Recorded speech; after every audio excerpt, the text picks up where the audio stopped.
Yo, and hello and welcome to the 129th episode of GameSpeak Podcast. New episodes go for free every Wednesday in audio format on iTunes, Stitcher, Google Play, Spotify, and all of your favorite podcast directories, and in video format on YouTube so you can see us in stunning high definition. This show is two childhood BFFs bringing you all things video games. You can find us online at createforsanity.com where you can listen to episodes, subscribe for behind the scenes news, read rad articles, and buy sick t-shirts from our shop. Also, be sure to join the community in the Facebook group at facebook.com/groups/GameSpeak Podcast to hang and talk games with other nerds like us. I'm one of your hosts, JAMAL Al-Jafra, alongside Brent fucking Bass. Hey-o. Yeah, dude, we're starting this one off strong and straight to the cursing. point, straight to the maturity. You know, I realized halfway through the intro that our little sign wasn't on. I had to flick that bad boy on. The Game Fleek podcast sign. Dude, that's us. Pretty sick. Yeah, I mean, it's fine. I mean, like, it's a little bit of like it gives it that like homey feel to it, you know? Yeah. Like when people see that we, you know, Like that we're not just gods, you know what I was like? No, just you know, we're real people too. You know what I'm saying? I know it's hard to believe for some of you out there, but we're from that stunning HD. We're just, you know, regular people, just like you. Just like you.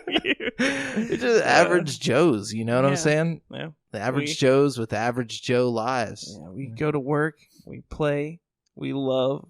Yeah, sometimes. We take care of our kids. You know, we take care of Mount Olympus because we're fucking gods, dude. Oh! Yeah. No, just kidding. Yeah. No, one day, one of these days, everyone will bow down to us. No, just kidding. That was the whole like the shtick. That was the idea behind making the podcast in the first place. We just wanted a supreme power. Yeah, supreme power over everyone's lives. Omnipotence. Yeah. You know. Eventually we'll be like once we get more than like 10 listeners. Like my goal is that like if we ever have like a communist like government that suddenly like takes over, that we're the media, you know, so like they just feed us the propaganda and then we give it to the people. We're gonna affiliate ourselves with a communist government so we can like be the propagandist. Okay. Yeah. Okay. What's been up, Jamel? Nothing, dude. How's your life been? So, this week, a lot of stuff's been happening.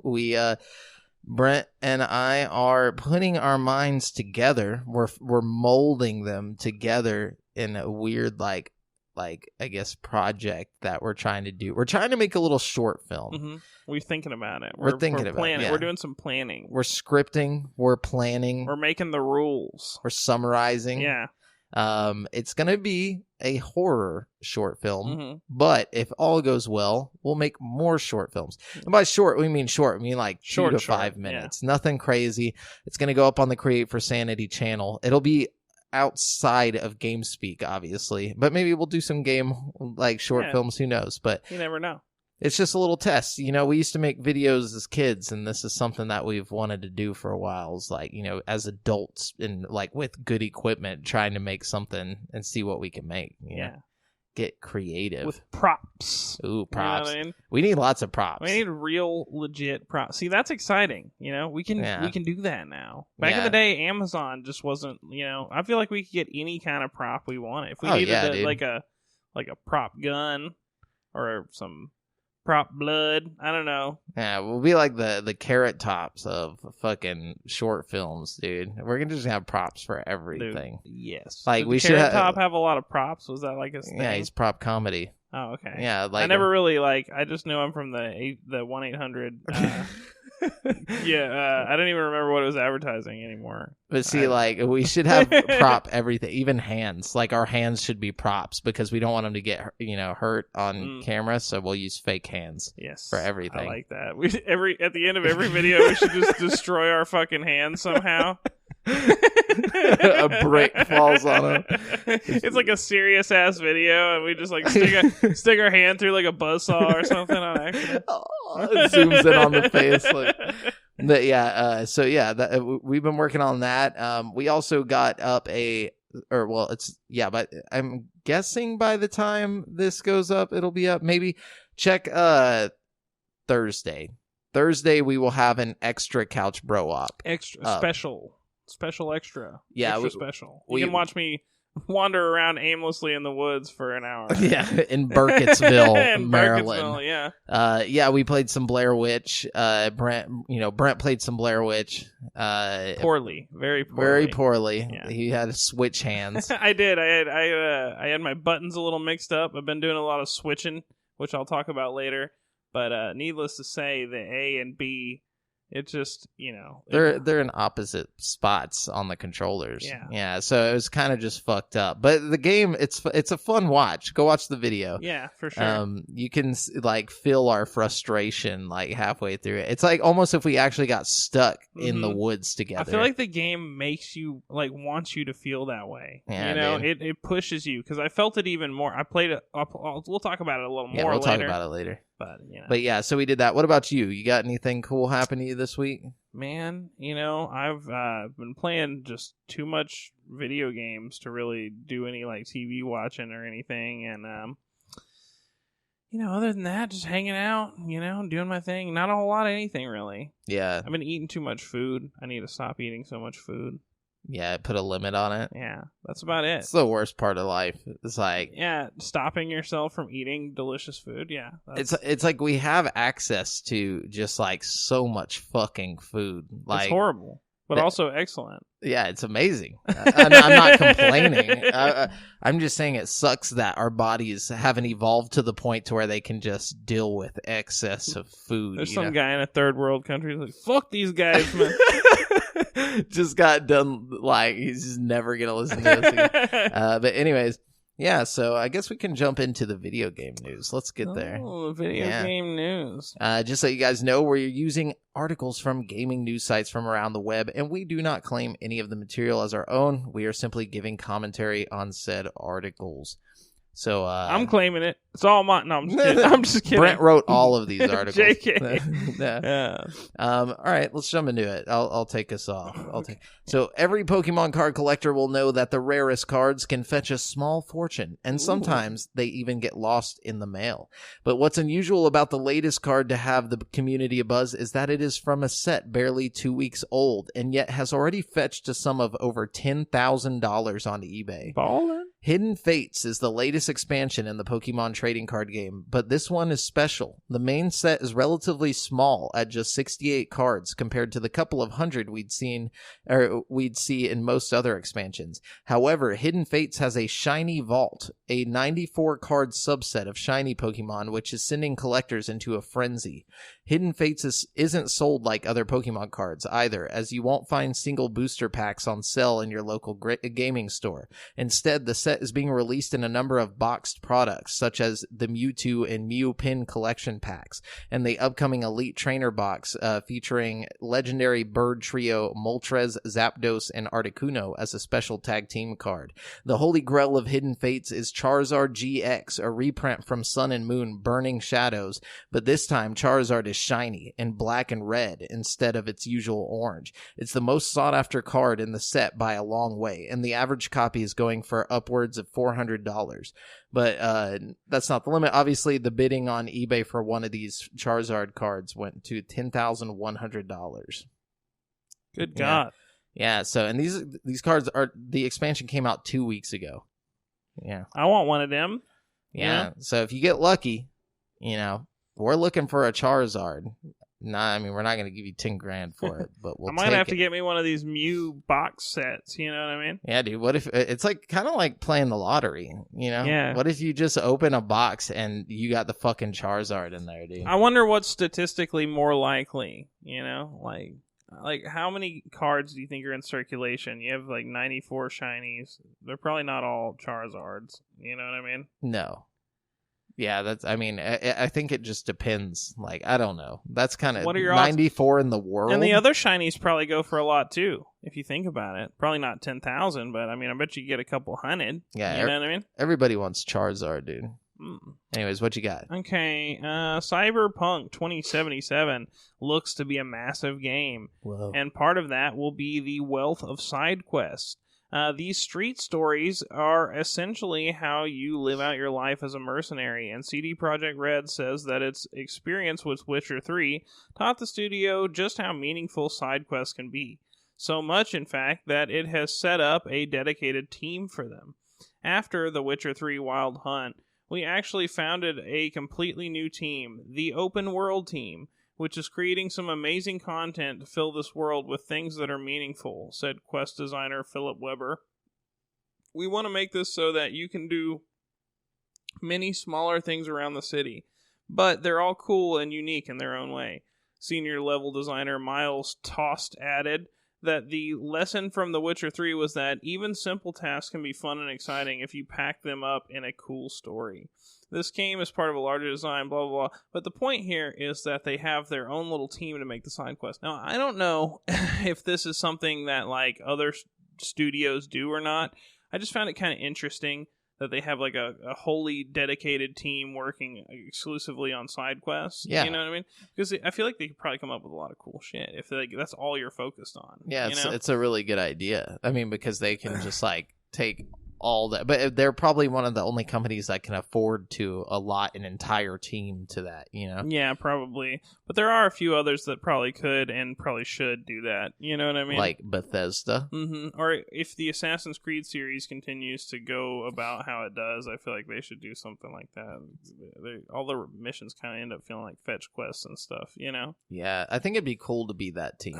I agree. And it's like a big responsibility and a small responsibility at the same time. Like, because if one of your, little side quests flops, it's not like the end of the world or even a big deal in the game, really. Everybody's like, oh, that was a stupid side quest. You know what I mean? Yeah, yeah. But at the same time, if you have like a hit, it could end up being somebody's favorite part of the game. Like, when I think of Skyrim, I always think about that quest where the talking dog finds you and you follow it and do all.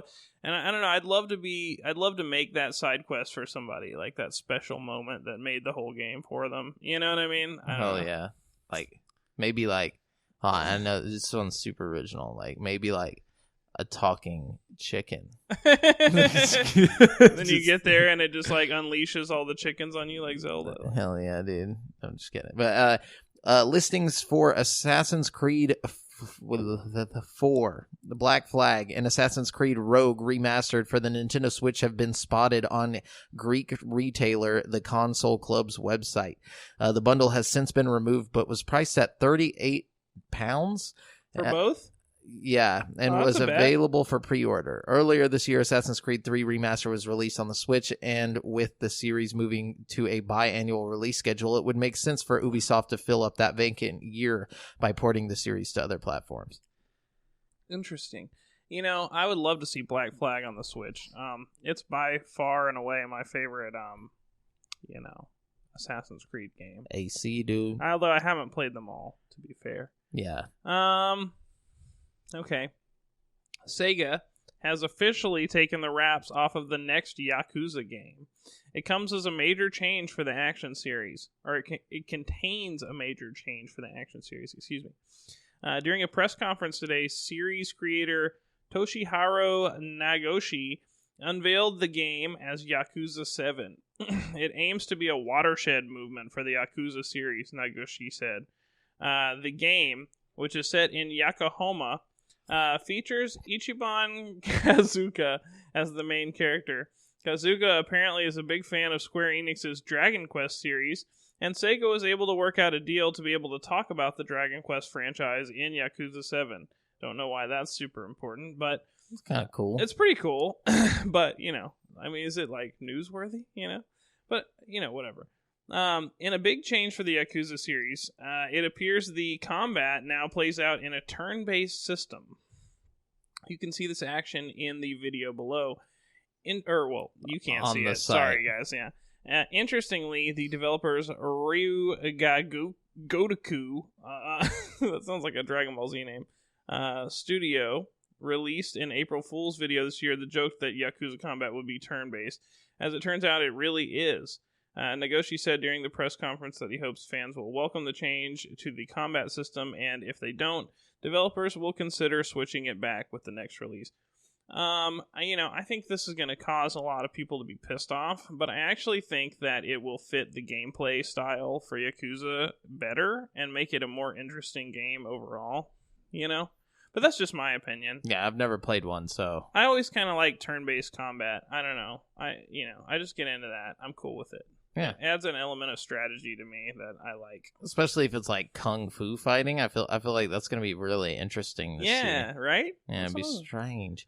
So Nintendo has announced a new Nintendo Direct for this week. The presentation will air tomorrow, September 4th at 3 p.m. PT, and it'll reveal more details on Switch games coming this year. Ooh. Yeah, so that's exciting. That's exciting, yeah. I wonder what we're going to... maybe we'll see a little... Animal Crossing or Metroid. It better show some fucking Animal Crossing. Now, I've seen a lot of Animal Crossing already, but Pokemon. I'd still like to see more.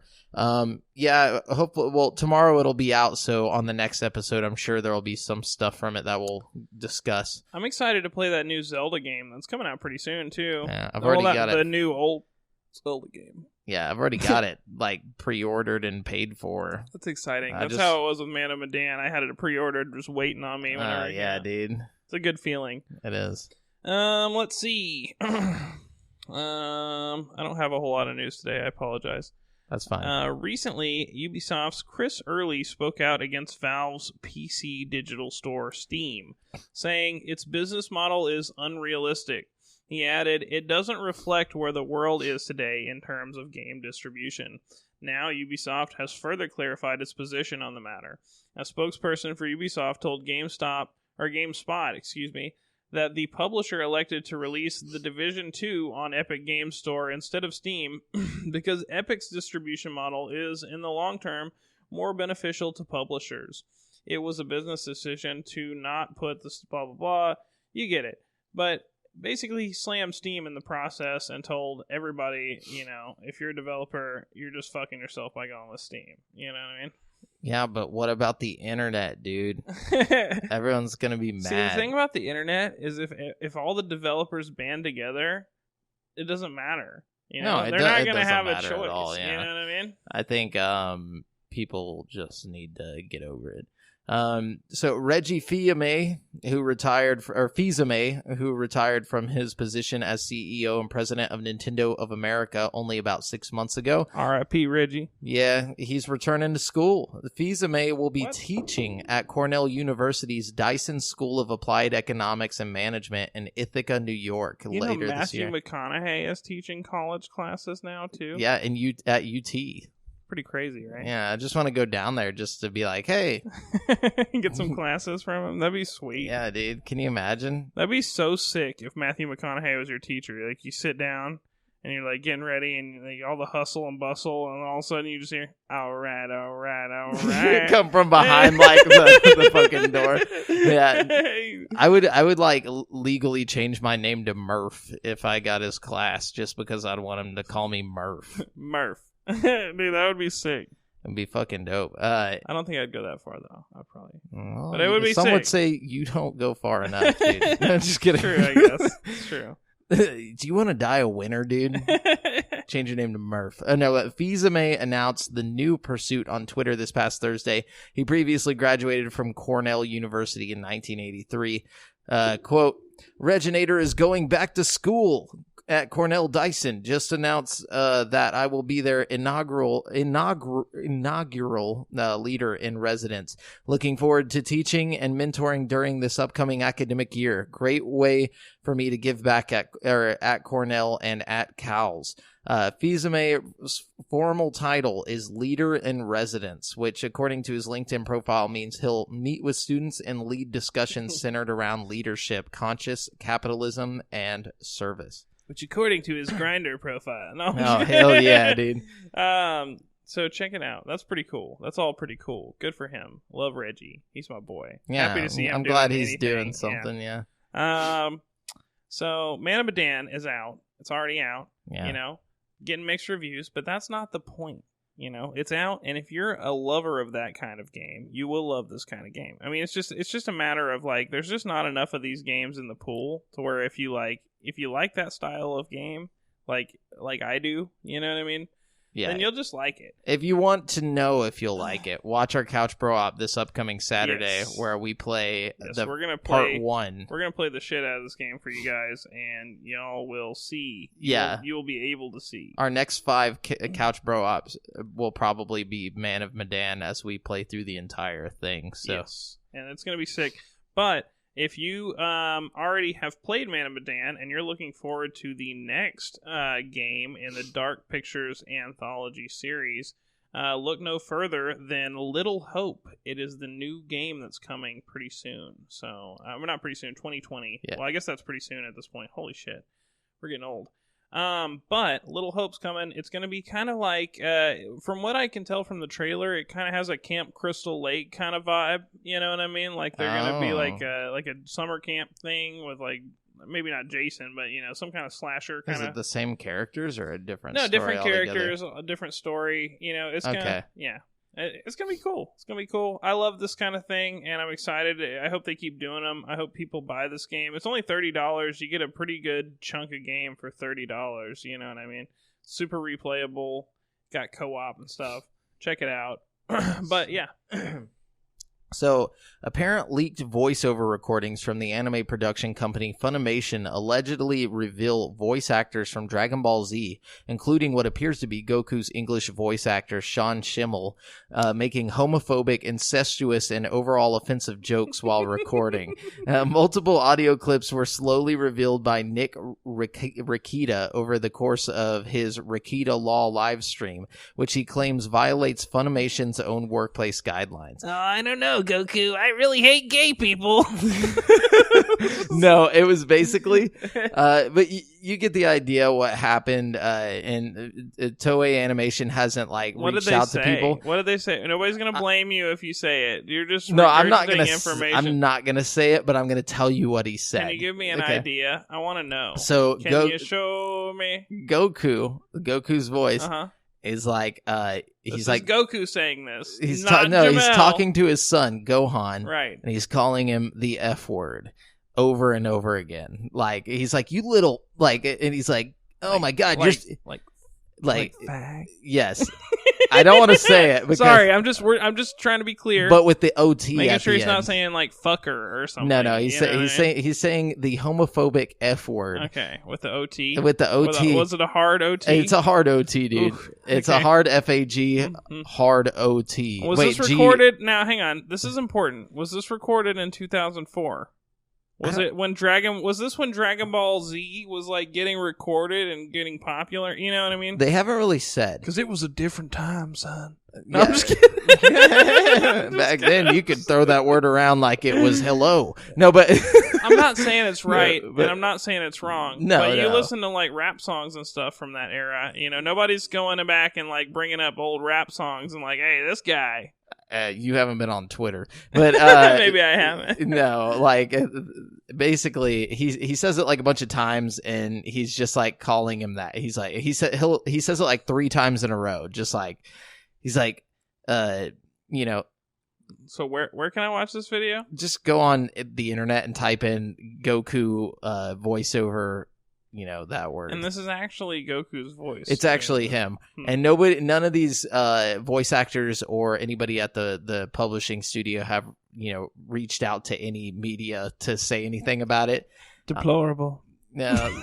It's just kind of, they're just fucking around. They were just like joking. Did they realize they were being recorded? Like, I mean, was it? Yes, but they were using the recordings like as a joke. They were like doing voiceover, and like one of the girl who does Chi-Chi like did like an incest thing. Like there's just a bunch of stuff. They were just fucking around. They're probably bored in the studio. Mm-hmm. Obviously.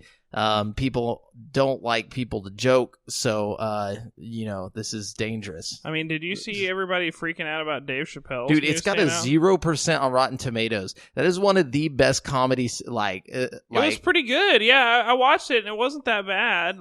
There's nothing bad about it. Okay, like people just can't handle him saying what he thinks. It's like it's so hard for people to grasp that. It's not hate.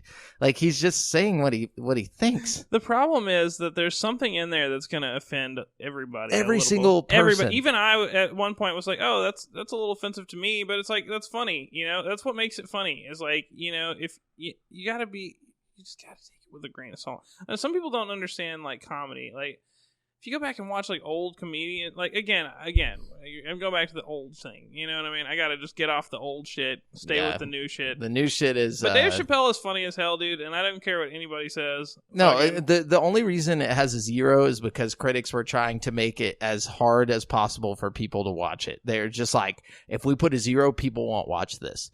And it's like why would you want people to not think for themselves? Yeah, that's the problem with everybody nowadays. Is there's no like intelligent discussion. It's just like I'm gonna bend your way of thinking to my way of thinking. You know what I mean? It's like and it's like it also like creates a problem. It makes people like who would otherwise just watch it and laugh and never think anything else about it, watch it with intent where they're like, oh, well, I'm going to be on his side about something instead of just watching it and being like, that's a funny opinion, or like, okay, that's some funny Dave Chappelle jokes. See, that's my thing. Is like, I don't think it was his best special he's ever done, or even his worst one. I just think it was like alright. Good. It was really funny. It was pretty funny. There were parts that were less funny, parts that were more funny, but at no point was I like overly offended. The only time I've ever seen a comedian that made me actually offended was something they said was when Amy Schumer made a joke about Ryan Dunn dying like 3 days after it happened on that roast. Do you remember that? Dude, I fucking hate Amy Schumer, that was the most offensive, horrible thing I've ever fucking heard. Like, it was psychopathic. And it was like right in front of Steve-O. It was like horrible. Like, it was just like nobody should have ever said some shit like that. That's the only time I've ever like been watching a comedian and been like, holy shit, that was way too fucking far. You know what I mean? Like, oh yeah, dude. Amy Schumer is one of those people that I just like think is an actual psychopath that happened to get famous. I feel like Anthony Jeselnik is the male version of her. They used to date.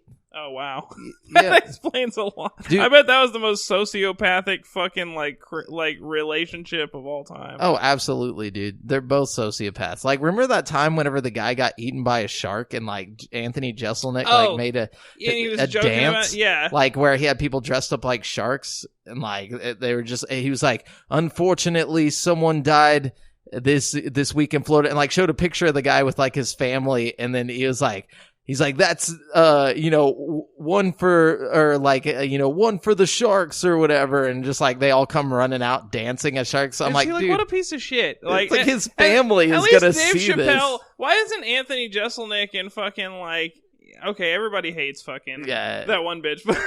Everyone hates Amy Schumer because she just steals jokes like blatantly. Dude, yeah. I mean, at least Anthony Jeselnik makes up his own terrible fucking jokes. That's probably why her jokes were so offensive at the beginning, because she was probably stealing them from Anthony Jeselnik. I'm telling you, dude. Oh, anyways, let's move on.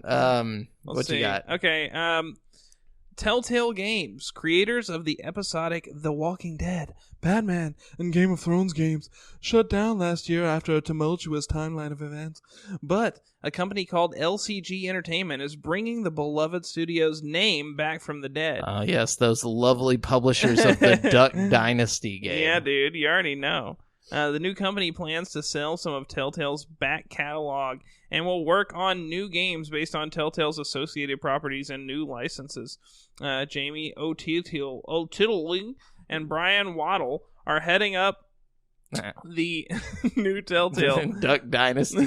Waddle. See, we need a special. You get it. Duck Dynasty people, they're bringing back Telltale. So all you people like me who love Telltale are not going to get that back. It's not going to be Telltale. It's going to be It's not going to be the same. They're going to get their money through publishing mostly. Yeah. You know what I mean? And, I mean, it's nice to know that, like, all the games, like, The Walking Dead and shit, they're not just, like, going to disappear into the ether forever. You know what I mean? Like, remember whenever they initially were, like, they lost all their devs and they were like, oh, we're still a thing. And, like, they had they came back the first time, and then... I think that was just to finish the last season of The Walking Dead. That's all it was? Yeah. Okay. They kind of like came together because they everything fucked up like 2 episodes into the 5-episode or 4-episode Walking Dead game, and so they were like, we're gonna band together and like finish it. Work with Skybound, and we're gonna finish it. Yeah, I thought they just like somehow like recouped on that one thing. But the Obi-Wan Kenobi series on Disney Plus will take place 8 years after the climatic events of Star Wars Episode 3: Revenge of the Sith. Yeah, that's all I wanted to say. It's better take place like after all the first 3 movies, because Obi-Wan Kenobi's not looking young no more. No, he's slowly turning into Ben Kenobi. They better do this series quick. He's not that old. He was just in Pooh Bear. Was he really? Yeah, 2016. Or not Pooh Bear, Christopher How Robin. old is he, though? Hang on, I'm about to look this up. He's like a solid 40. I'm going to say he's 40. I'm betting he's like 60. I bet he's close to 60. You're insane, dude. He's 42. I'm about to look it up right now. I'm going to say 42. How do you spell Ewan? Ewan. Who names their kid that? Ewan. I don't know. It's a horrible name. Ewan. Not hating Ewan. Sorry. Oh, he does look good in that picture. Hold up. Yeah, he's still young, dude. He's still got it. Still got it? His saber's still solid, dude. Okay. He's born in March 31st, 1971. So how old does that make him? So, dude, 2019 minus 1971. He's 48. Okay, 48. So he's way older than I thought, but not way older. I mean, he's like 50. Yeah, he's still got it. He's still looking good. Yeah, he's a middle-aged Ben now. The early ones he was still a young, that guy. I think it's his haircut and the outfit they make him wear in the Star Wars shows that makes him look a little older, and the beard. Yeah, it's the beard. Beard. Now he'll be like a silver fox. You know what I'm saying? Anyways, what you got? That's it. All I got as far as news goes. Okay, I'll keep going. Before the company even had the chance to tease that something else was coming in the much-loved horror franchise, a Redditor managed to find small Project Resistance thumbnails from a YouTube link connected to a Capcom game. The publisher uploaded a Project Resistance website and tells fans that the new game will be officially unveiled via teaser trailer on Capcom's YouTube channel at 4 p.m. UK time on Monday 9th of September. The leaked images appear to show a group of 4 survivors fighting off a zombie threat, and the whole thing seems loaded with Outbreak vibes, which was a game, PS2 game, Resident Evil Outbreak, which was like a lot of people don't know about this game. This was a 4-player. I remember Outbreak. You remember? Like, yeah, totally. Okay, so little is officially known about the game at the time of writing, but we're expecting Capcom to show off a little bit more when the trailer lands. An observer, or a good observation from Game Radar's Leon Hurley notes that there's even a connection to the Outbreak game in the leaked images. That main guy in the leaked images for the new Resident Evil game is totally wearing a Raccoon City varsity jacket, he tweets, and Raccoon University appears in Resident Evil Outbreak.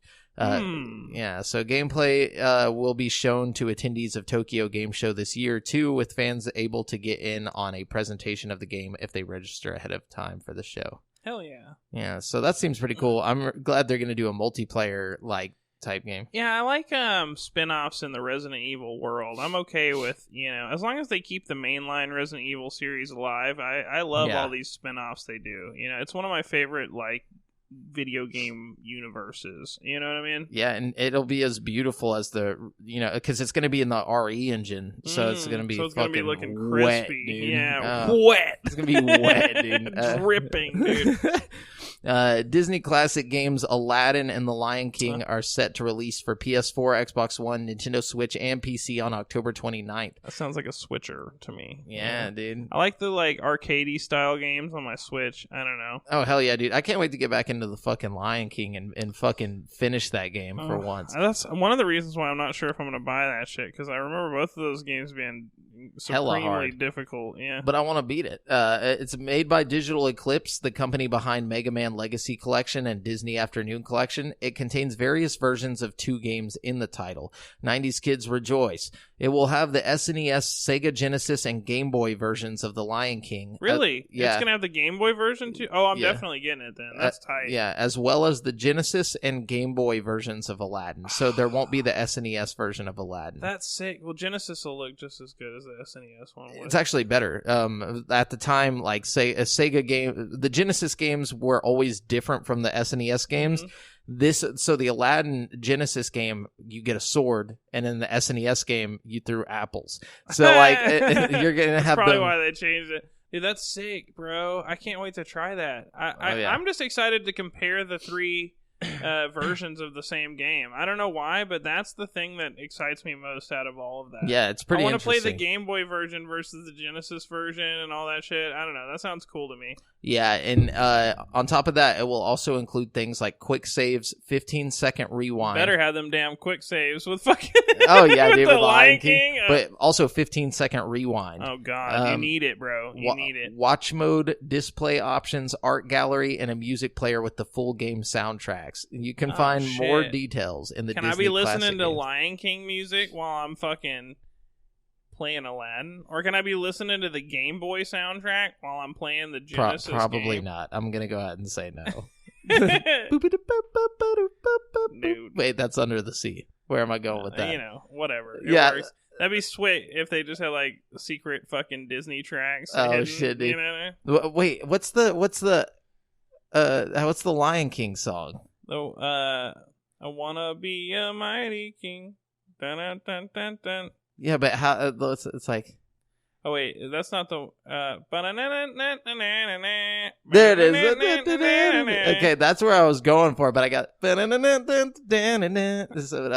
I don't remember the other one. Anyways, God, I wonder if the same guy made those songs. I don't know. They are very similar, huh? Yeah.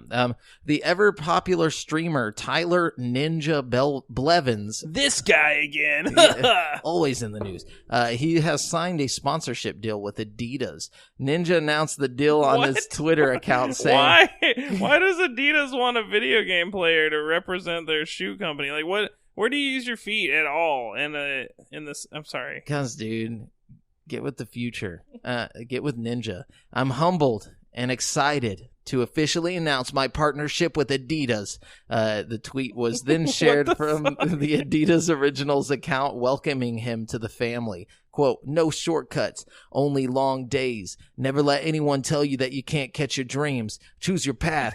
Put the time in. I'm humbled and excited to officially announce my partnership with Adidas Originals. And then hashtag created with Adidas. The Adidas website now features a page dedicated to the partnership. It features the same short promotional video from Ninja's tweet in which he talks about honing his craft as a creator. Unfortunately, there's no real news Couldn't do it without my Adidas. I slip them on and then I sit down. There's an option at the bottom of the page to sign up for email updates for the especially curious. And then after a recent leak, Capcom has confirmed that it's bringing Mega Man Zero/ZX Legacy Collection to consoles and PC next year. The package combines all 4 Mega Man Zero and 2 Mega Man Zero ZX games into a single package. It better. Well, it does. Okay, and that's it for the news. We're going to jump into this week's releases, where I'm going to let you guys know what brand new games you can grab in the next 7 days, starting with Final Fantasy VIII Remastered, coming to Switch, Xbox One, PS4, and PC on September 3rd for $19.99. Final Fantasy VIII Remastered is a refreshed version of one of the greatest RPGs ever, an epic story based on the theme of love, set in a massive new world. Final Fantasy VIII features nearly an hour of cinemas seamlessly integrated into gameplay. In gameplay, the new junction system allows characters to be customized with powerful magic spells drawn from enemies for more complex RPG interaction. Okay, and then we got Warsaw coming to PC on September 4th. Couldn't find a price for this game, but it's set during World War II. Warsaw is a beautifully hand-painted tactical role-playing game set in the Nazi-invaded Central European capital of Warsaw. A group of characters coming from all walks of life gather to rise up against their oppressor. Warsaw brings to light Poland's historic 1944 uprising, providing an immersive experience of tactical urban warfare. Sounds sick. Yeah, dude. Fuck yeah. Poland. fucking capital. Yeah. History. Yeah. And then we got River City Girls coming to Xbox One, PS4, Switch, and PC on September 5th for $29.99. Kick butt, take names, and pound punks in this all-new installment of the classic co-op beat-em-up series, River City Girls. River City Girls stars Kyoko and Misako, two street-tough high schoolers who must fight their way through the 6 regions of River City to rescue their kidnapped boyfriends. Series mainstays Kunio and Riki. Along the way, they'll utilize an arsenal of combos, counters, throws, and special attacks, battle an assortment of enemies, accept numerous side quests, level up with experience points, interact with NPCs, including guest stars from past River City games, and shop for a variety of items, food, and gear to boost stats and unlock new abilities. Sweet. Okay. Then we got NBA 2K20, which apparently in this game they have like actual like fucking like roulette games and shit. Like because of the loot boxes. Yeah, it's like really bad apparently. But anyways, it's coming to Xbox One, Switch, PS4, and PC, and Stadia on September 6th for $59.99. I'm not gonna read about that game. It's a fucking basketball game. Yeah, go fucking play it if you want. Monster Hunter World Iceborne is coming to Xbox One, PS4, and PC on September 6th for $39.99. The first major expansion for the hit monster hunting game, Monster Hunter World Iceborne, features new quest ranks, locales, monsters, moves, and gear, in addition to a full narrative experience that continues on from the ending of Monster Hunter World. Hell yeah. And it's going to have that crossover event with Frozen Wilds Horizon Zero Dawn, too. Is it? Yeah. Cool. And then we got Creature in the Well coming to Switch, Xbox One, and PC on September 6th for $14.99. Unlock the power of an ancient facility and face the ominous, all-seeing creature in this unique pinball-inspired top-down hack-and-slash dungeon crawler. As the last remaining... Pinball-inspired? Yeah, that's what it says. Yeah, as the last remaining Bot C unit, venture deep into a desert mountain to restore the power to an ancient facility haunted by a desperate creature. Uncover and upgrade powerful gear in order to save the city of Mirage from a deadly sandstorm. Okay. Then we got Greedfall coming to PS4, Xbox One, and PC on September 10th for $49.99. The island of Greedfall is a living, ever-evolving world. Your actions, from seemingly trivial choices to the most important political decisions, will influence and affect its course, as well as the relationship between the different factions established on the island. In this game, you, alongside other settlers, mercenaries, and treasure hunters, explore a remote island where the locals, who are fighting off invading settlers, are protected by supernatural beings. It's too much. Too much, yeah. And then we got Gaijin Charenji 1, Kiss or Kill, coming to Xbox One and PC on September 4th. Couldn't find the price for this game. This has got to be from Japan. Actually, no, I'm just kidding. No, but Gaijin Charenji 1, Kiss or Kill, is a punk narrative shoot them up, where you not only shoot to kill, exterminate, and destroy, but you can also kiss your enemies to make a more loving world. What the fuck, dude? I have no What idea. is going on, dude? Is this rad? Wait, hold on. Originally designed for the Dreamcast in 1998 by Yoshihiro Takahashi. I know that name. I feel like he's worked on like something recent. Yeah. Kiss or Kill has now been completed 21 years later by his son, Yosuke Takahashi. Isn't that crazy? It's like, Dad, I'm going to finish your game. That's pretty cool. The one about kissing Completing bad guys. your legacy. Oh, that game was weird as fuck, son. There's a reason. Yeah. Why'd you pick that one? It's like a weird fetish I was having at the time. I just want to kiss bad guys. You know, but Root Letter Last Answer is coming to Switch, PS4, and PC on September 3rd for $29.99. Root Letter Last Answer marks the return of the best-selling interactive mystery visual novel. Follow in the footsteps of Aya Fumino, a school pin friend allegedly involved in a tragic murder 15 years ago. Explore the prefecture of Shamani. Shamane. Uncover clues and use the letters you wrote to each other to track down her childhood friends for questioning. But perhaps these friends, now adults living a peaceful life, will not be eager to let their painful memories resurface. Offering the complete Root Letter experience, this enhanced version of the visual novel bestseller includes a new epilogue, gameplay improvements, and a brand new live action mode. We got Barrier X coming to Switch on September 3rd for $2.99. Shoot, dodge, go fast, break the sound barrier in this unbelievably fast game. Barrier X will be an ultimate test to your reaction and the ability to make lightning fast decisions. Just follow these simple rules. Don't stay on red, shoot your enemies, and feel the speed. And then we got PES 2020 coming to PS4, Xbox One, and PC on September 10th for $59.99. PES 2020, the most beautiful game, more beautiful than ever. Experience realistic and authentic soccer gameplay in the 2020 edition of PES. Take command of the ball like never before with a new dynamic dribbling skills. New first touch techniques, and finely tuned ball physics.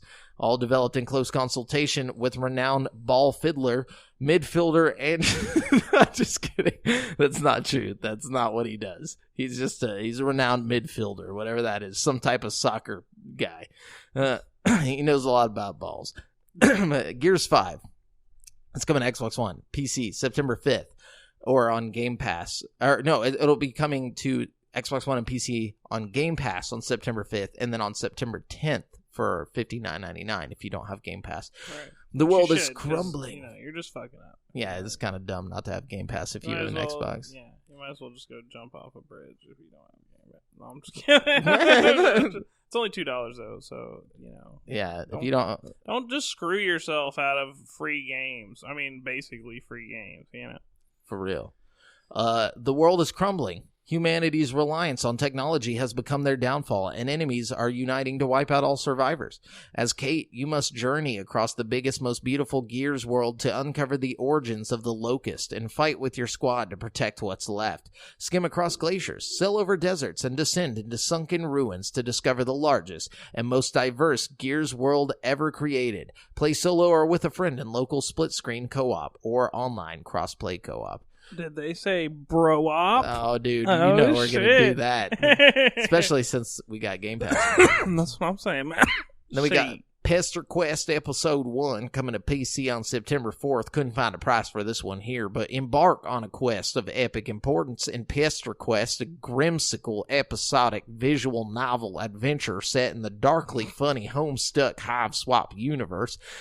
Does anybody know what the fuck that means? What's a Homestuck Hive Swap universe? I don't know.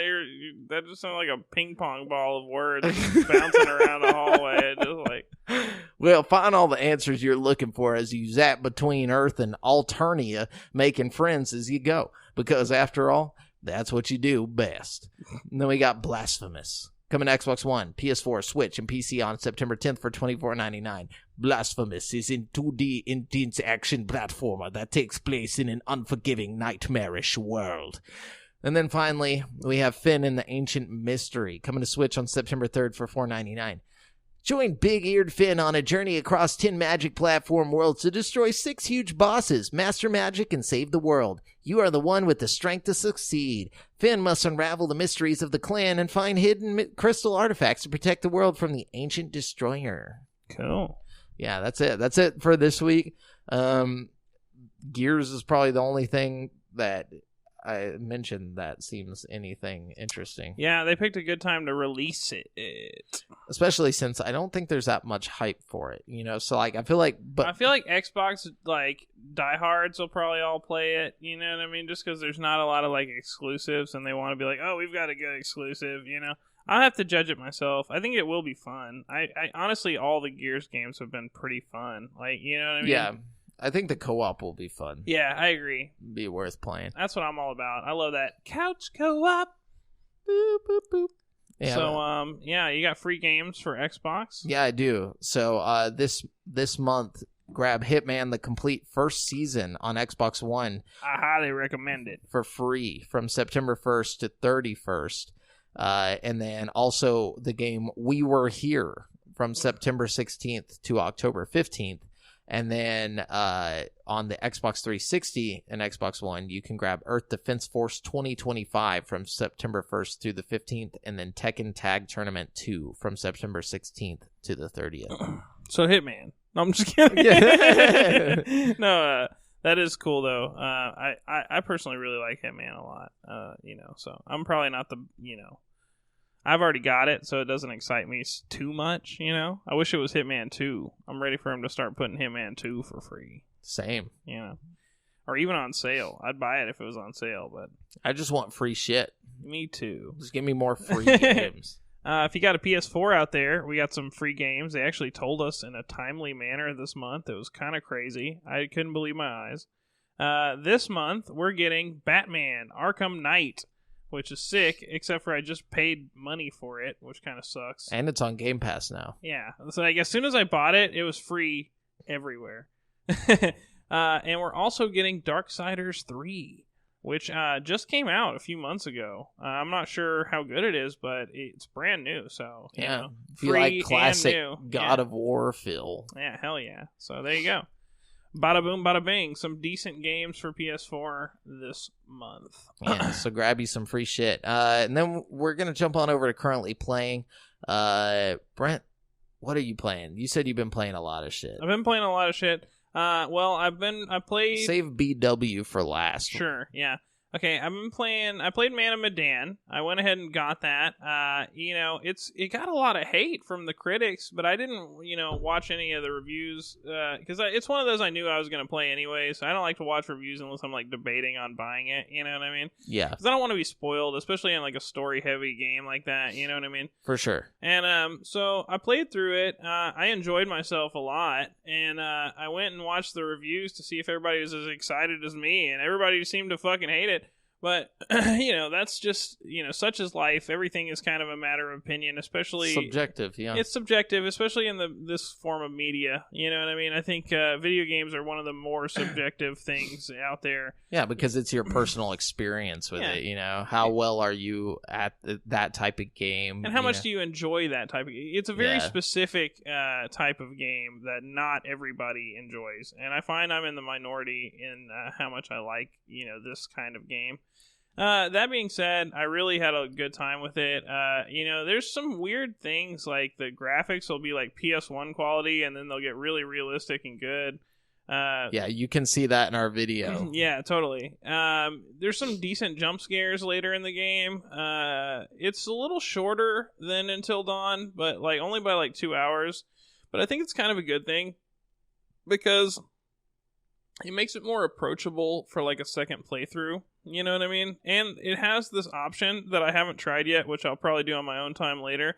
But like once you beat the game, it gives you an extra game mode called like the cinematic cut or something, like the director's cut. Yeah, the curator's cut or something.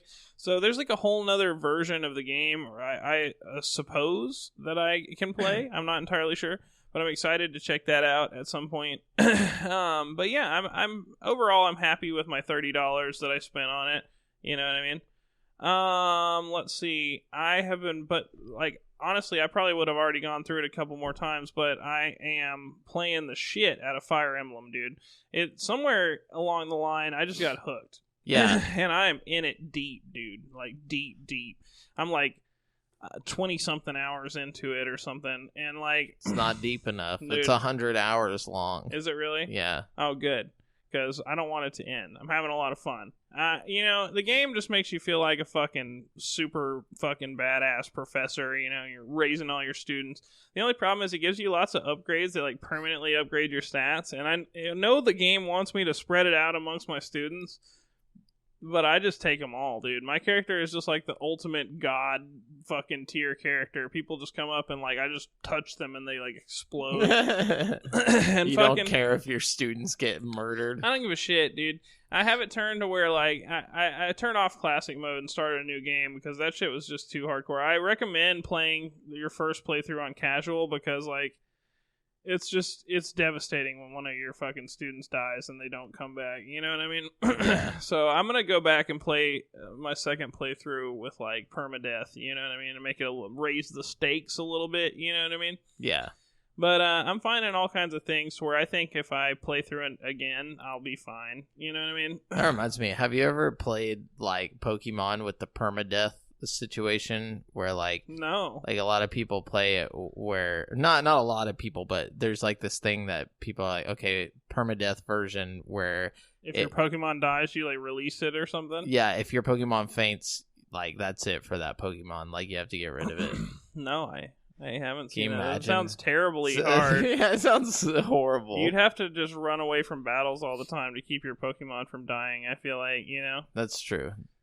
Anyways, go ahead. But, a little bit of a spoiler alert. A lot of bit of a spoiler alert. I'm just going to go ahead. If you just go ahead and hit that skip 30 seconds button. Are you about to spoil the game for me? I'm about to spoil a little bit of it for you. Are you going to get it and play it? I mean, are you for real? I don't know. I don't know. All right, well then I won't spoil it. Don't spoil it. Yeah. I won't spoil it, but can I just at least spoil one thing? That's like a very minimal spoiler. Okay. Dude, my character went fucking Super Saiyan, dude. My hair color has changed to fucking... Are you a Super yellow. Saiyan? Yeah, dude. The power of the gods flows within me. But, I'm sorry. A little minimal spoiler there, but... Well, the game's ruined now. You can't play it now. But yeah, other than that, I've been playing a little Blair Witch. Yeah, we played that. I beat it, actually. I finished it. Yeah, I went back and I replayed the beginning so I could, listen to the phone calls. The dialogue is different. In all of the phone calls. I've noticed, if you go back and watch our video and then you play through the beginning part again. Oh, yeah. Well, we only answered one phone call. Yeah, but that one phone call was totally different. Yeah. And, no, we answered a couple of them, actually. Or, maybe two, I think. And they were both, supremely different. Her attitude is different. The way she, talks to you. Yeah, she's a lot nicer when you ignore her. I don't know, dude. She's... or at least in the one that I did, whenever I actually answered, she was like... She was being nice to me when I actually answered her. Oh, she wasn't to me. Or at least maybe I just read her as being kind of rude, because I was like, hey... Jess, I'm going out to, the woods to help find this boy. And she's Are you sure that's a good idea? Yeah. You fucking dipshit. That's what I'm saying. She didn't seem happy. She was like... She seemed happier than whatever, you didn't answer my call. You fucking asshole. I hate you. Are you going to beat the game? Yeah, eventually. Okay. I'm stuck on the spot right now where there's this huge blob of leaves chasing me around the woods, and I'm like, oh, you're getting pretty close to the end. But now that you've gotten further, what do you think about my hypothesis about the game? I think it's pretty likely. I don't know, but at the same time, I have no idea. I really don't know what to think. We'll let it be, because there's multiple endings, but I watched all the multiple endings on YouTube after I finished the game, and they're all basically the same ending. The only difference is the text that pops up at the end that tells you what happens to everybody. I just feel like my biggest problem with the game is I feel like it's 2 or 3 patches away from being a great game. It is. You know what I mean? It's so jittery and buggy, it takes me out of it sometimes, But I really like the cell phone features and how detailed all your equipment is, and there's things I really like about the game and things I really don't like about the game. You know what I mean? Wait till you get to the Blair Witch house, dude. That's the scariest part of the entire game. Good. Because the leaf monster chasing me around is not scary right now, and it is annoying as fuck. Dude. You're talking about where you're trying to ride on the train tracks? I don't know what I'm trying to do right now. Honestly, I'm just walking with Bullet, and I'm going from island to island, and if I walk in the fucking leaves, I get mauled by this big fucking pile of leaves that's just rolling around. Yeah, just avoid that. He's having PTSD. Yeah, I know. I hear the gunshots and stuff, I mean, he's obviously tripping. You know? He's tripping balls, dude. But when I got to the Blair Witch house, though, I was at the end. I was like, okay, I gotta finish this. I'm at the end of the game, so I forced Brittany to sit in the living room, because she was gonna go to bed, and I was like, no. I was like, you need to sit in here while I play this, because right. I have the headset on, so it's surround sound, and everything's happening in the game, and the headset makes a big difference in oh shit, dude, it make the scary factor that Until Dawn, or not Until Dawn, Man of Medan. Little things in that game are 20,000 times scarier with the headset on. Absolutely. The audio quality is good, but I feel you. Yeah, and it's just really dark and it's fucking scary. I was having nightmares from it, from the house, not from the rest of the game. Yeah, once you get to the house, everything just gets 10 times creepier. Good. And I need that. God, I needed to step the creepy factor up on me, because what I've noticed also is that there are some parts of the game where the frame rate is real smooth and stuff. Oh gosh, and yeah. Like it's just like you turn and everything's just like butter.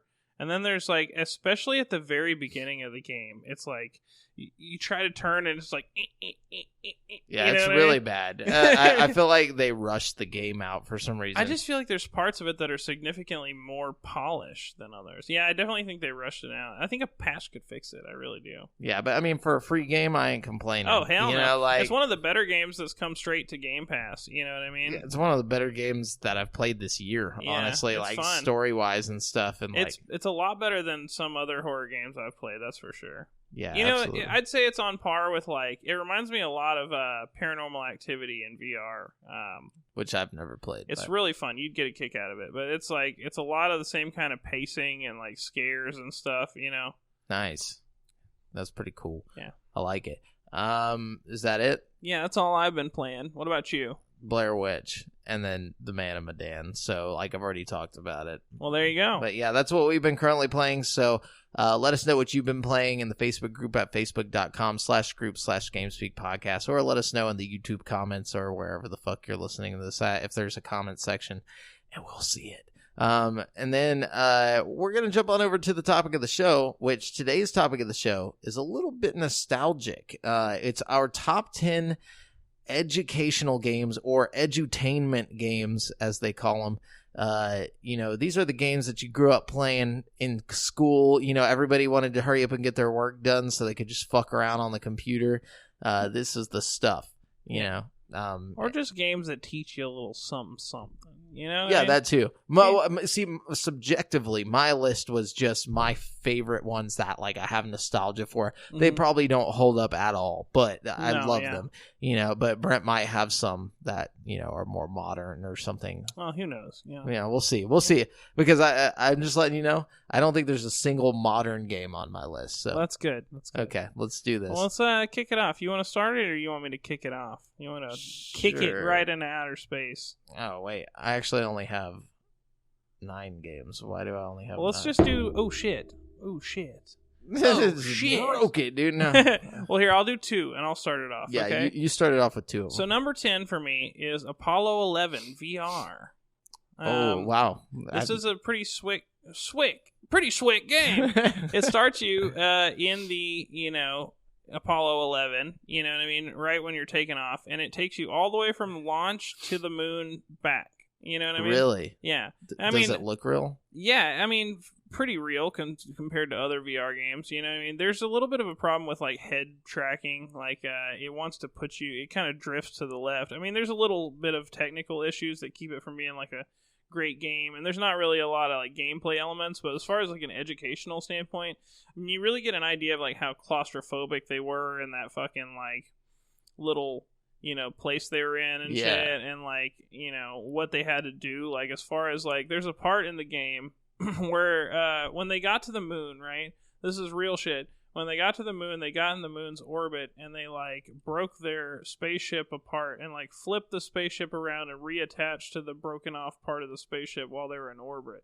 And fucking, you have to do it, like, you have to, like, you know, do what they did, and it was, like, really intense and scary, and, like, you get a sense of, like, how, you know, easy it would have been for them to just fuck up and, like, blow up right there by the fucking moon. You know what I mean? Like, it's a pretty cool little educational game, and you learn a lot about, like, you know, what they had to do all that, you know? Yeah, speaking of which, I know this is a little off topic, but I saw this thread the other day on subreddit, or on a subreddit that was, like, Ask Reddit or whatever. So the question was, like, what are some of the craziest, like, whatever it's called, undisclosed documents from the government, or, like, ones that have been, like, released, you know, like, top secret and stuff like that. And one of them was, like, just anything that the government's released that used to be top secret and stuff.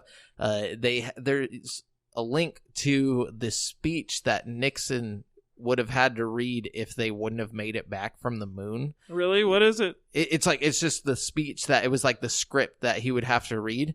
and like he was like talking about how like, you know, it was a sacrifice for all of mankind, you know, and like how the way he's talking about it in the speech is like they didn't die, they just couldn't get back, so they're just stuck on the moon and gonna die there.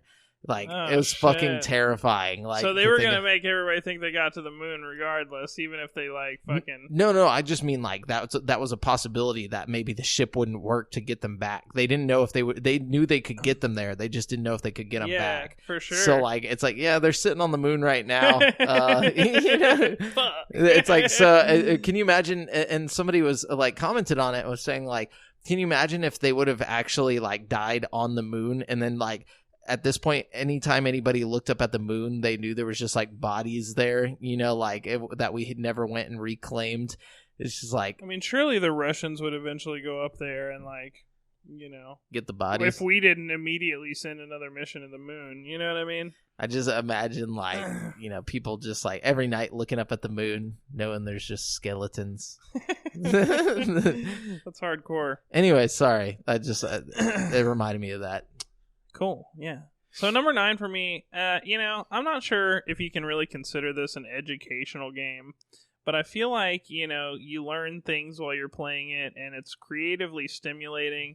So I'm going to say Minecraft. Minecraft is definitely educational. It's like Legos for video games. You know? And not to mention you learn little things like about, you know, getting wood and like things like that. You know, little bitty survival things that probably, you know, aren't super practical in real life, but you know, yeah, like if kids... you punch a tree enough, it'll break. Yeah, you know, into a collectible block. I think it teaches about like, or it makes kids interested in the world. You know, yeah. Where resources come from, where, yeah, you know, things like that, you know. How certain things have different effects on different things, like different elements. Made. Yeah, definitely.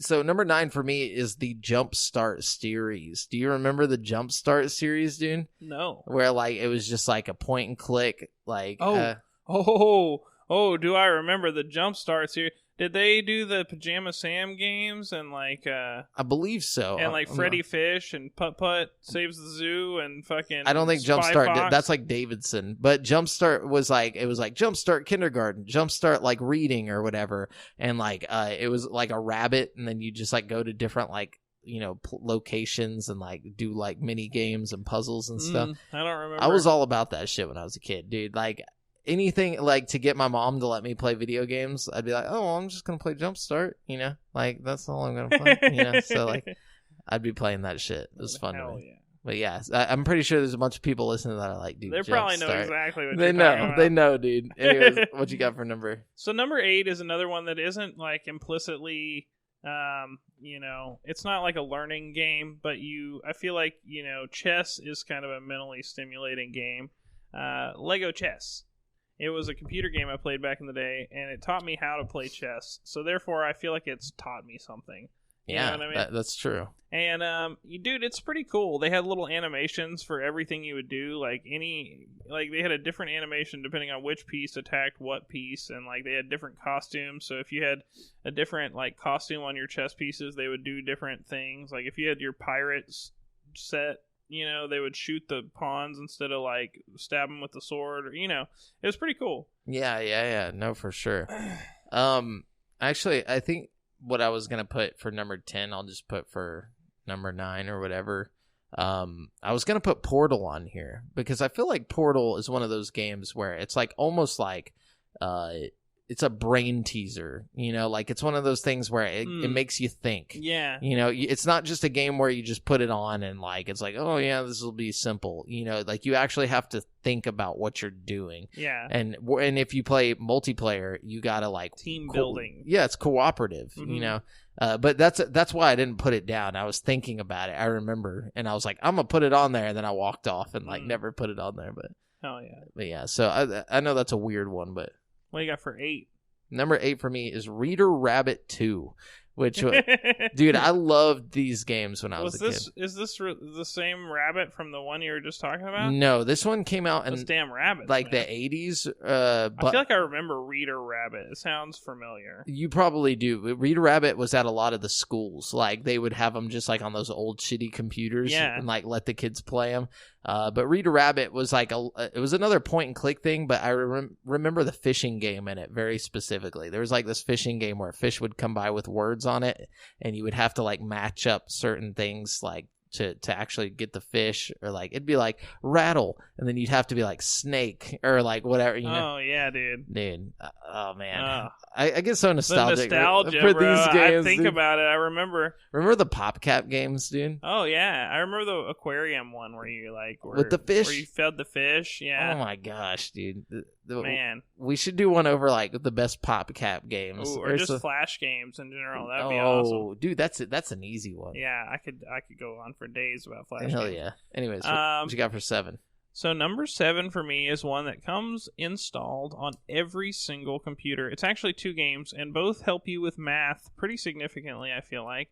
The first one is Solitaire. Yeah. And the second one is Minesweeper. No one's ever learned anything but frustration from Minesweeper. Bro, no. You gotta know how to play Minesweeper. See, that's the problem with Minesweeper, is it doesn't really tell you anything. It just throws you in.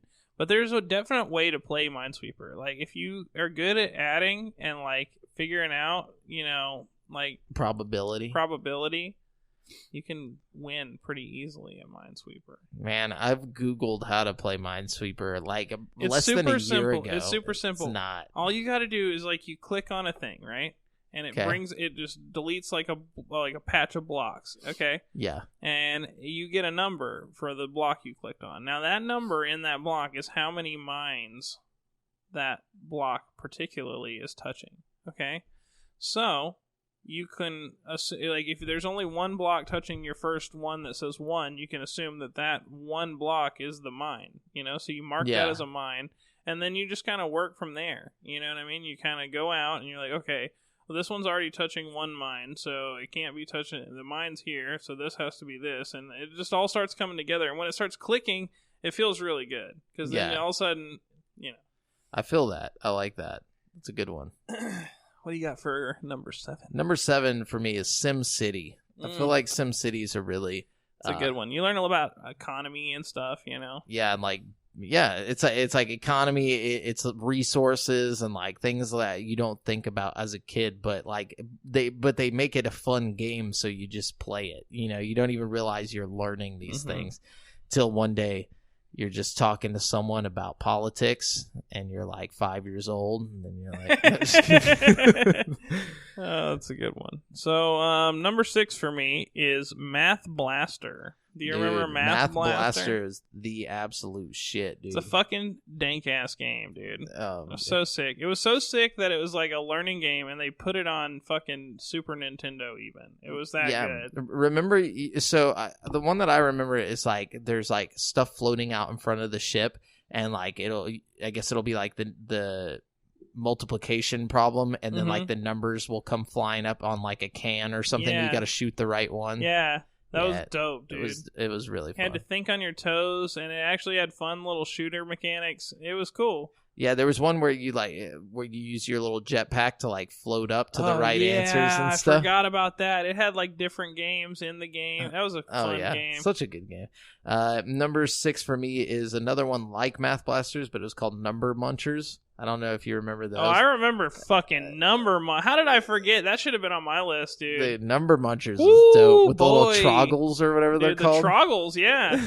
Holy shit. I can't believe I forgot about Number Munchers, dude. Yeah, this was the best game to play at school. But basically... Oh, man. That game was fire, dude. It would be like, find the multiples of 4 or whatever. You'd munch those fucking numbers, dude. You'd munch the fuck out of them. I was hungry for multiples of 4. I'm hungry for multiples of 4 now, dude. What do you got for number 5? So my number 5 is Nintendo Labo. Oh, that's a good one. Yeah, I personally think it's really interesting and creative and innovative of Nintendo to, I mean, maybe it's just like a ploy to like, make your own shit kind of thing, but it's also kind of creative. Like the fact that they're having kids put together like functional pianos and shit, I just think that's really cool. It teaches them to think outside the box. And it also teaches you to do for yourself. Like later in life when those kids are building some shit from IKEA, they're going to be like, thank God I played with that Nintendo Labo. Thank God for Nintendo Labo. No, yeah, I agree with that one. Number 5 for me is Brain Age 2. Which had like a bunch of different games. Like so basically Brain Age was good. It was, and it was like it would give you your brain age. So like I remember that when I was like 12, mine was like 25, which is like not the best. 20 is the lowest you could get like in the game. Yeah. So I don't think kids were supposed to play it, but no. But the whole point of the thing is like you want to lower your brain age. So like right, you want to lower. Yeah, you want to get a lower, or you want to get like a healthy brain age. You don't want to be like 60-year-old brain. Yeah.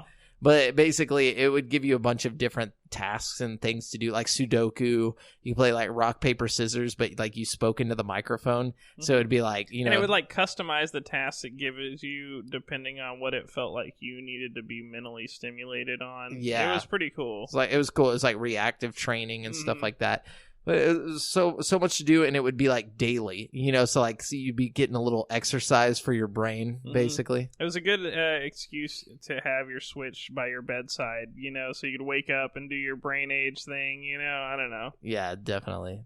Even parents and shit were playing that. My mom was really into it. She got a Switch and everything just to play it. DS. I mean, a DS. Your mom's just got a Switch back in like 2005. Be sick. Anyways, what you got? So my number 4 is Where in the World is Carmen Sandiego? That was a really popular edutainment game. It was a good one, man.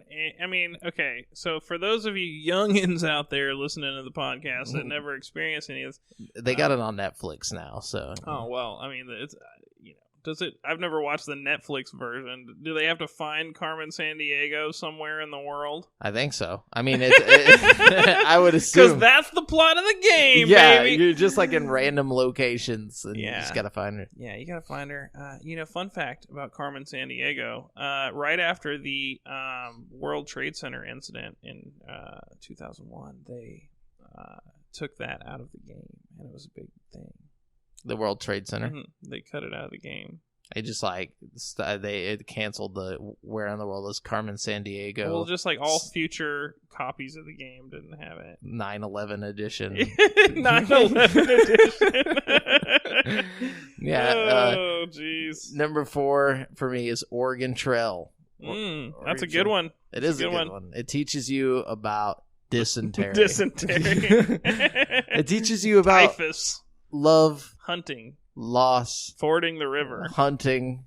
It talks about the Oregon Trail, which was a real thing. You know what I took away from the Oregon Trail is like pick the right people for your journey. You know what I mean?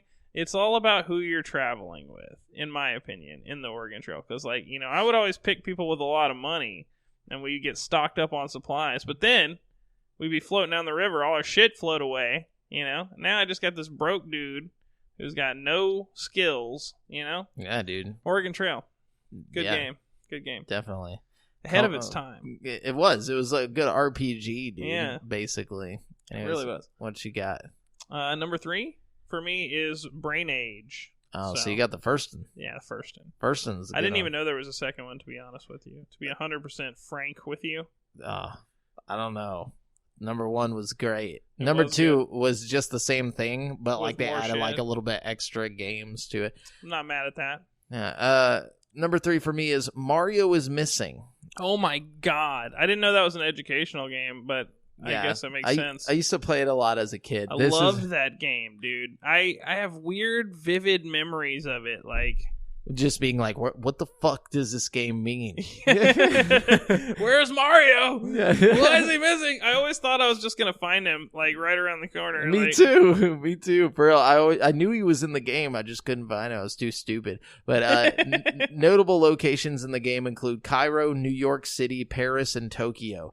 Missing artifacts include Big Ben, the Mona Lisa, and the Great Sphinx of Giza. Upon arriving in each city, the player must figure out what city Luigi is in, and then determine what artifact has been stolen and where it can be found. To figure these out, the player must talk to local people and ask them questions. Each city contains multiple tourist information centers, as well as 3 stolen treasures, which are obtained by dispatching the Koopa, who is carrying each one.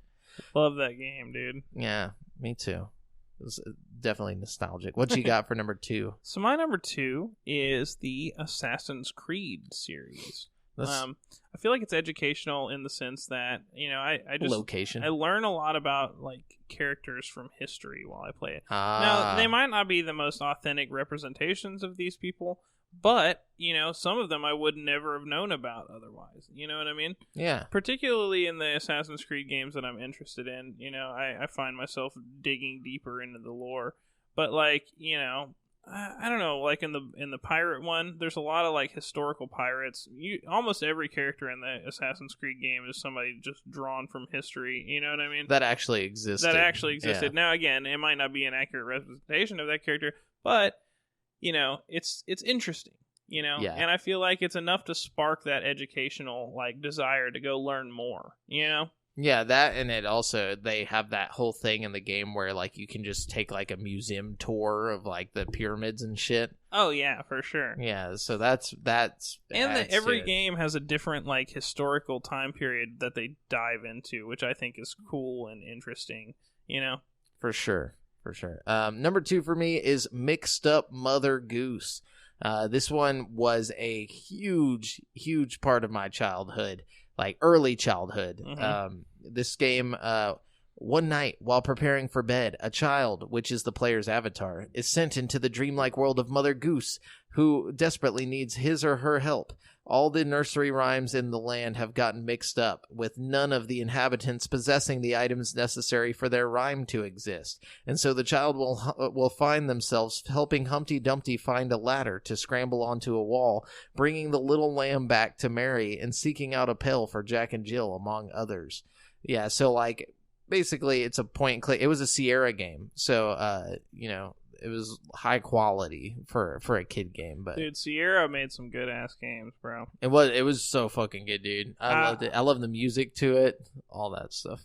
I'm not gonna lie, I just changed my number 1 on the spot just now. Okay.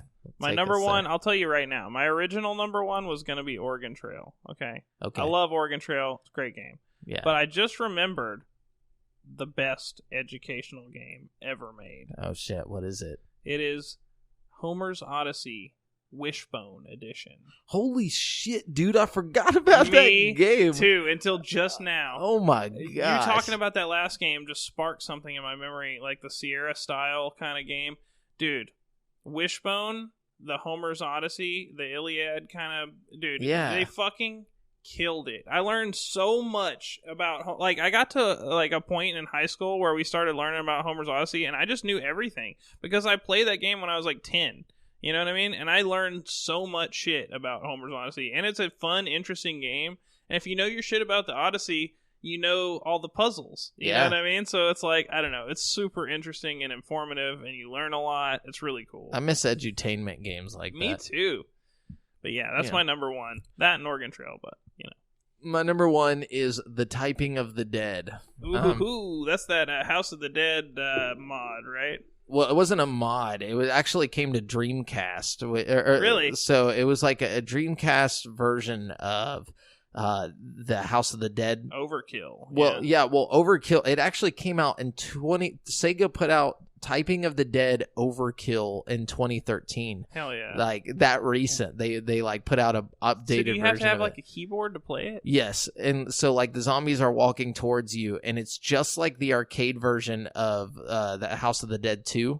So like basically it's literally the same game, except for they replace the guns with like a keyboard, and then like you type the words that are on the zombie, and if you type it fast enough, it'll like shoot the zombie, you know, and like it'll have it on like the head or like the That's arm. That's really stuff. Cool. Yeah, it's good pretty way neat. To get fast at typing for sure. Oh fuck yeah, dude! It's a really cool idea.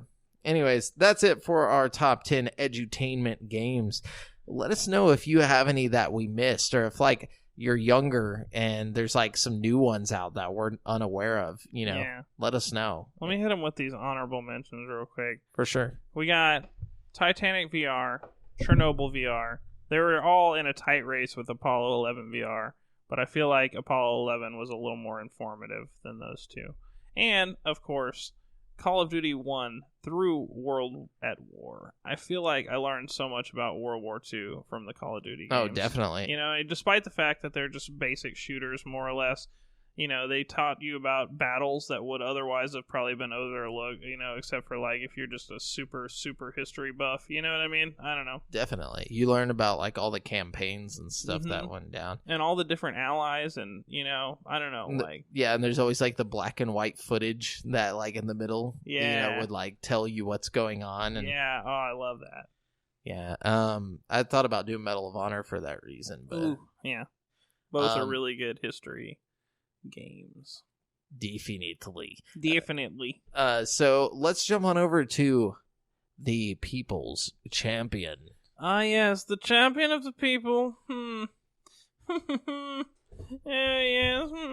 Brent will decide. The People's Champion. The neighbors are just like... I'm gonna give it to Chad McClane, the main. Our boy. The homemain. The main. Okay? Chad McClane. He says, What are your thoughts on buffets?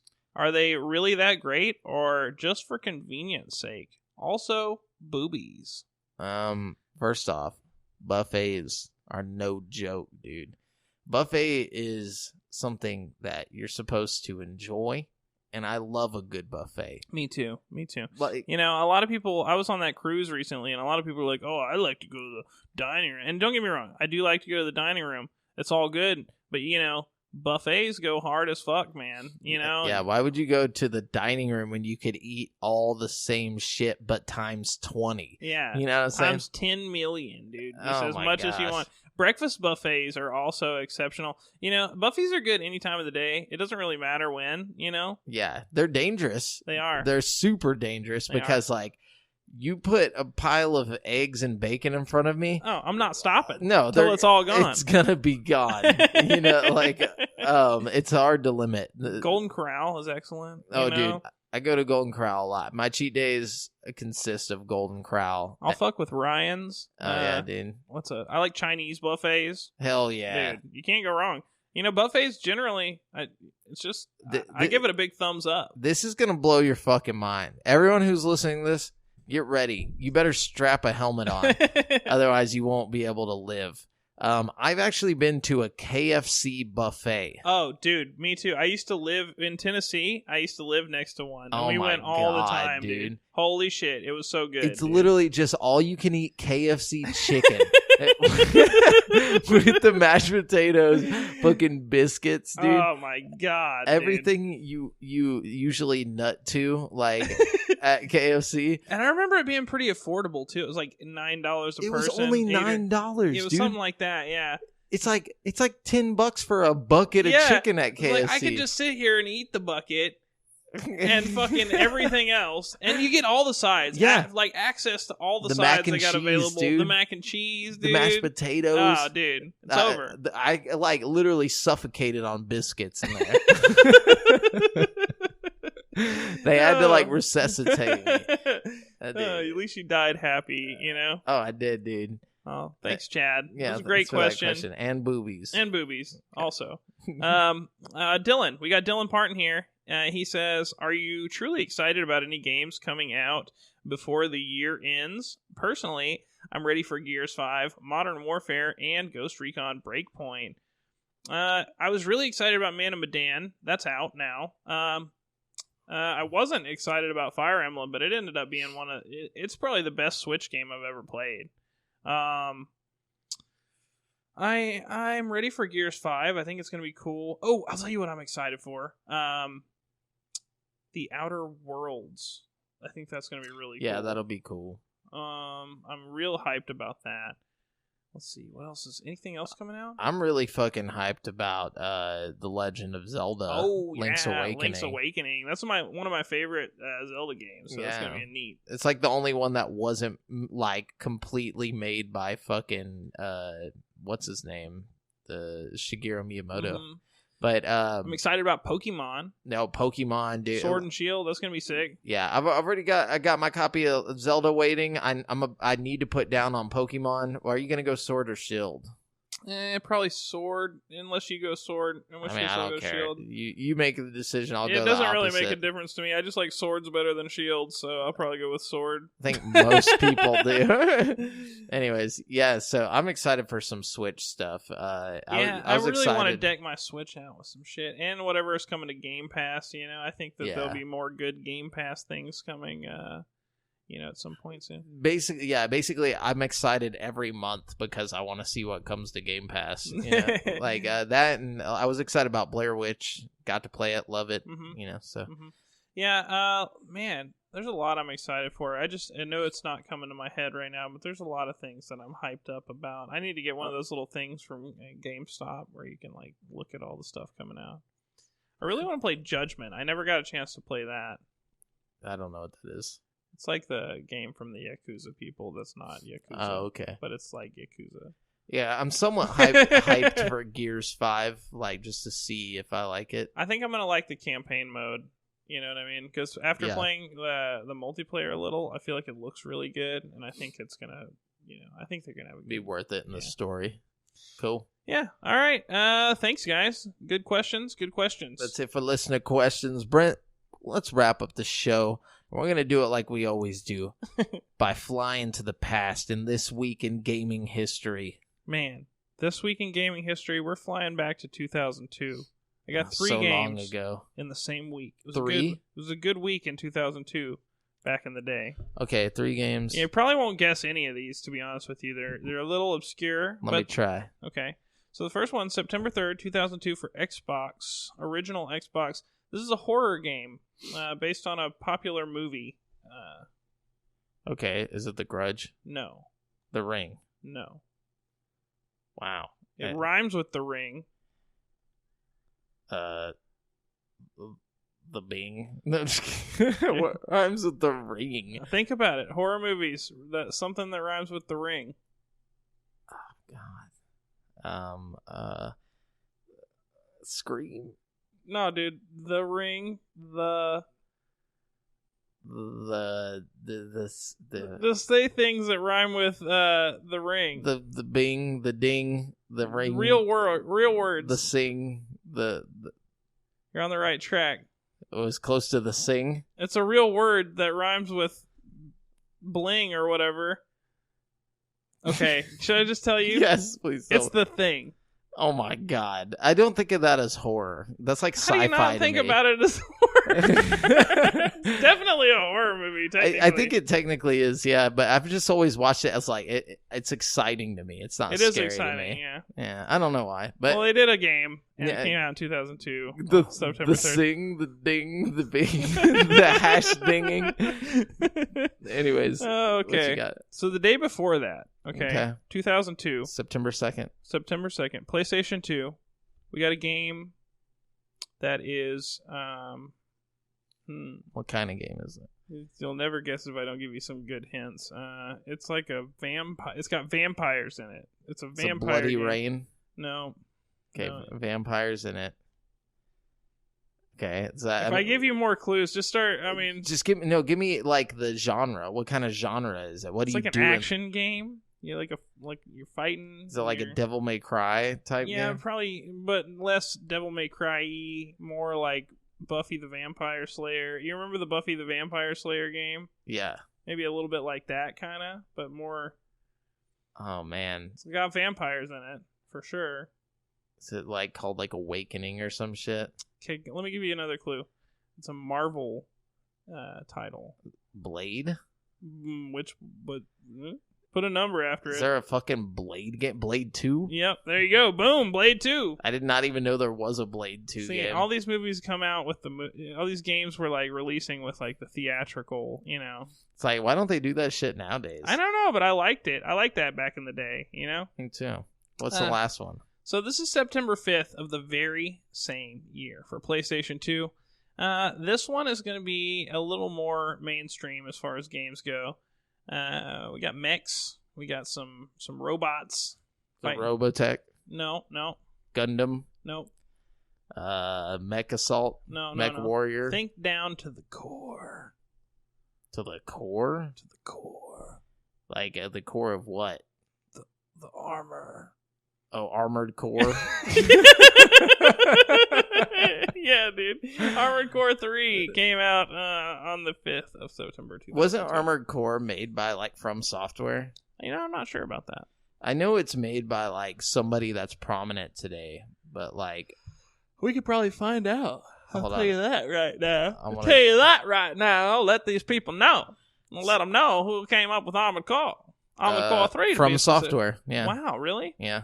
I'll tell you what. They were making good old, what are the games called? Armored Core? No. Dark Souls. Dark Souls. Yeah. Did it, Dark Souls. Remember, guys, you've been listening to GameSpeak Podcast, courtesy of Create for Sanity. The show posts for free every Wednesday on all podcast directories. Be sure to submit any questions you want read on the show to the GameSpeak Podcast Facebook group at facebook.com/group/GameSpeak Podcast. Check out our video content on YouTube. All you have to do is search Create for Sanity. It's all one word. And if you want to stay up to date with your boys, you can find me on Twitter at the handle AlJafferJamel and Brent at BrentHas1. That's the number 1. And check out the GameSpeak Podcast Instagram. Until next